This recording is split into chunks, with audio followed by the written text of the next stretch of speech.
You are standing in a frozen wasteland 15,000 years ago. You are starving. Your family is starving. There are no grocery stores, no doctors, and no heating. Your only option for survival is to assassinate a walking mountain of fur, ivory, and pure prehistoric rage. So how did tiny, squishy humans with wooden sticks actually kill a woolly mammoth? The answer is terrifyingly brilliant. A woolly mammoth was basically a biological tank designed by nature to laugh at your existence. It stood 13 feet tall, weighed 10 massive tons, and carried curved tusks long enough to launch a human being into low Earth orbit. Its thick, matted fur laughed at freezing temperatures, and beneath that coat sat a dense layer of blubber that rendered most superficial attacks completely useless. It was vastly stronger than any ape, shockingly fast when pissed off, and tough enough to thrive in the absolute worst neighborhood on planet Earth. At first glance, the math looks suicidal. How could a pathetic handful of freezing primates carrying sharpened twigs ever hope to defeat a prehistoric titan? The secret was never raw strength, because in a test of pure strength, the ape becomes a smudge on the tundra. The secret was psychological warfare and ruthless, calculating teamwork. Ancient humans understood a fundamental law of nature: never fight a mammoth fairly, so they didn't. Instead, they turned hunting into a highly organized, lethal chess match. Long before a single spear was thrown, veteran hunters would stalk the landscape like cold-blooded military scouts. They tracked migration patterns. They memorized drinking holes. They noted river crossings and identified every single patch of treacherous, swampy mud. They watched. They waited. Sometimes for days, sometimes for weeks. Because in the Ice Age, impatience was just a fancy word for suicide. An angry, healthy adult mammoth in the prime of its life was a death sentence, so human hunters ruthlessly rigged the game. They actively scouted for the weak. They looked for old, arthritic mammoths lagging behind the herd. They watched for injured stragglers. They actively targeted inexperienced juveniles that had foolishly wandered away from their mothers. Selecting the right victim was rule number one of not getting trampled into paste. But even a lonely, limping mammoth is a devastating engine of destruction. And worse, mammoths did not stroll through the Ice Age alone. They traveled in tightly knit family units, remarkably similar to modern elephants. Massive, fiercely protective matriarchs guarded the young, and if the herd sensed a threat, they would form a defensive wall of ivory and trample everything in sight. This meant hunters had to execute a precise tactical separation without getting caught in the middle of a stampede. This required silent hand signals, insane discipline, and absolute split-second timing. Archaeologists now know that mammoth hunts were massive communal operations, bringing together 20, 30, or even 50 individuals from multiple bands. Every single stick figure had a specific job. The loud runners screamed and waved torches to panic the herd. The stealth scouts waited in hidden brush. The runners carried bundles of backup weapons. The lookouts watched the flanks for unexpected danger. It wasn't a caveman brawl. It was a coordinated tactical ambush. A single misstep didn't just ruin the hunt. It wiped out an entire generation of fathers, brothers, and sons. To even the odds, these Ice Age geniuses used the Earth itself as a weapon of mass destruction. Instead of chasing a 10-ton beast across a flat, open plain where it could easily outrun and crush them, humans manipulated the terrain. They herded their targets toward steep, rocky inclines that destroyed the animal's balance. They drove them into thick, freezing mud that sucked at their heavy feet. They forced them into deep, powdery snowdrifts where a 10-ton beast would sink while light, agile humans walked on top. In some regions, hunters literally drove panicked mammoths over steep cliffs or into cleverly camouflaged natural sinkholes. A 50-foot drop did the hard work of breaking bones and shattering spines, leaving the paralyzed giant trapped at the bottom. A trapped mammoth was still an absolute nightmare of flailing tusks and crushing feet. But now, the primates had the advantage. Their primary instrument of doom was the thrusting and throwing spear. But these weren't just sticks. They were precision-engineered projectiles. A long, heavy wooden shaft was topped with a razor-sharp stone point, painstakingly chipped from flint or obsidian, and bound with animal sinew and pitch. Crafting just one of these spearheads took immense skill, patience, and hours of labor. Shattering one on a mammoth's skull was a devastating economic loss. Every throw had to count.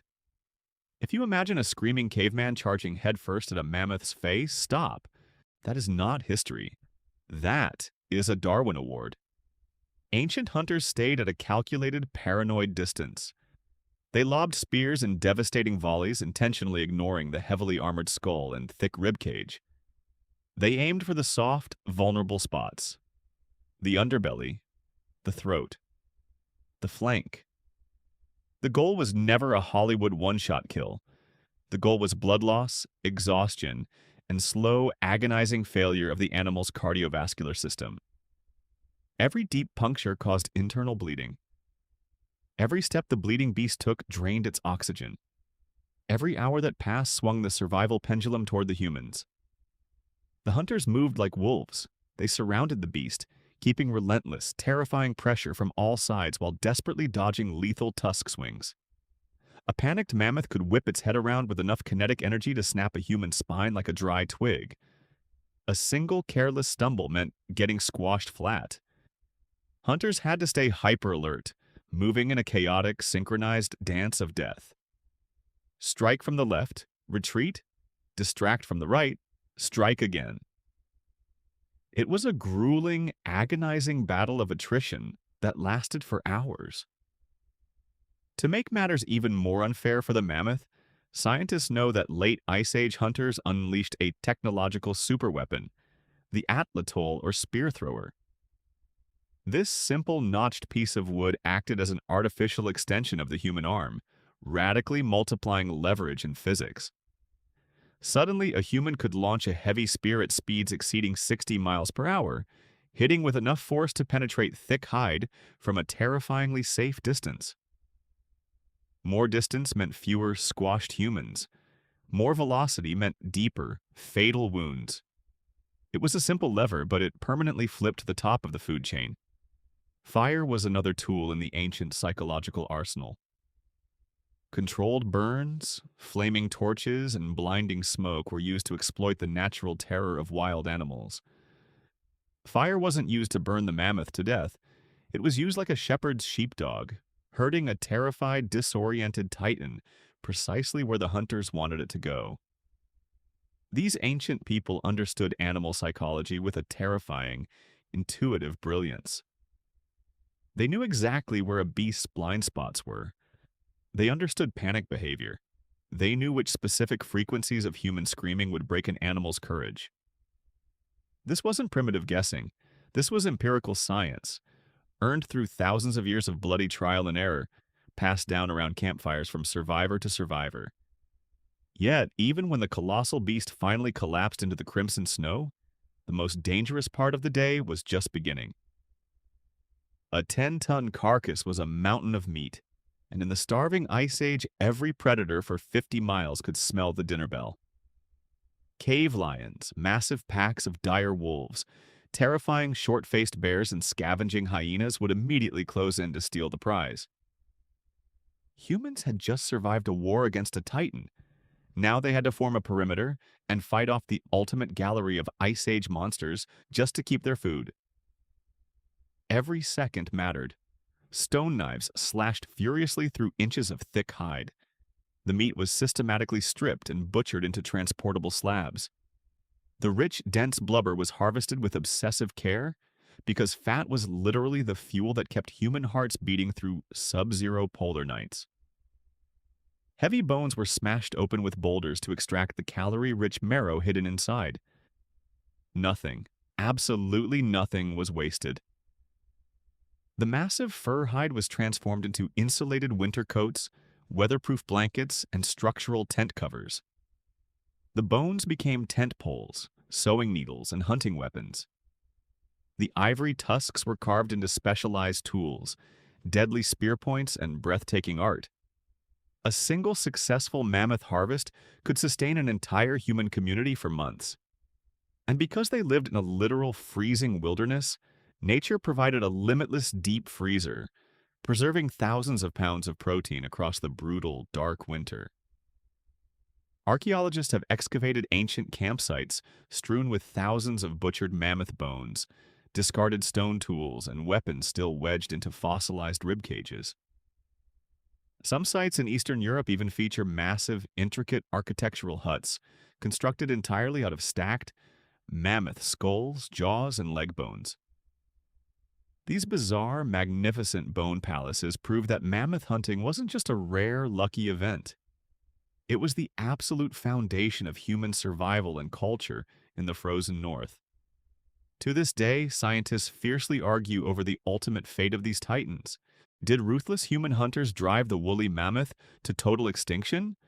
Or did the rapidly warming climate at the end of the Ice Age destroy their icy grassland habitat? The reality is a deadly combination of both. As the glaciers retreated and forests replaced the open steppes, mammoths lost their food supply and were forced into shrinking, isolated pockets. Simultaneously, human populations were exploding, armed with deadlier technology, superior communication, and refined cooperative hunting strategies. We were the ultimate invasive species, and our relentless hunting pressure pushed a biologically stressed titan over the edge into oblivion. Most of the world's mammoths vanished, leaving only lonely, dwarfed survivors stranded on remote Arctic islands before they too faded into history.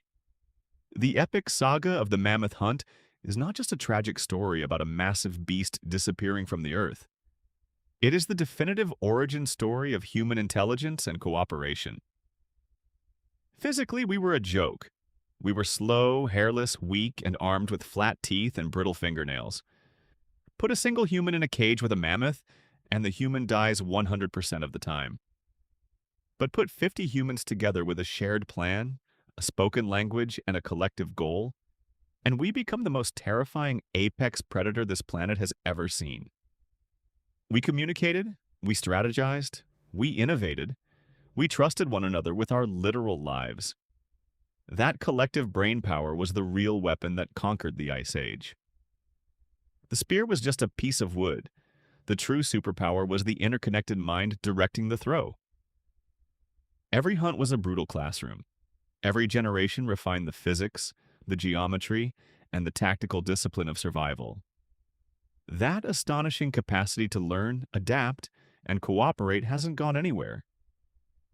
The exact same biological supercomputer that once calculated the velocity of a wooden spear to pierce a mammoth's flank is currently building skyscrapers, splitting the atom, and launching telescopes into the deep silence of space. But peel back the thin veneer of modern civilization, and your brain is still running on Ice Age survival software. You still detect sudden movement in your peripheral vision before you even consciously recognize what is moving. You still feel an instant, primal adrenaline spike when you sense an unseen threat in the dark. You still thrive, build, and conquer only when you are surrounded by a tribe of people you implicitly trust. The frozen steppes may have melted away, and the woolly titans are long gone, but the relentless, hyper-focused ancient hunter who defied impossible odds to conquer a giant is still alive, breathing and waiting inside every single one of us.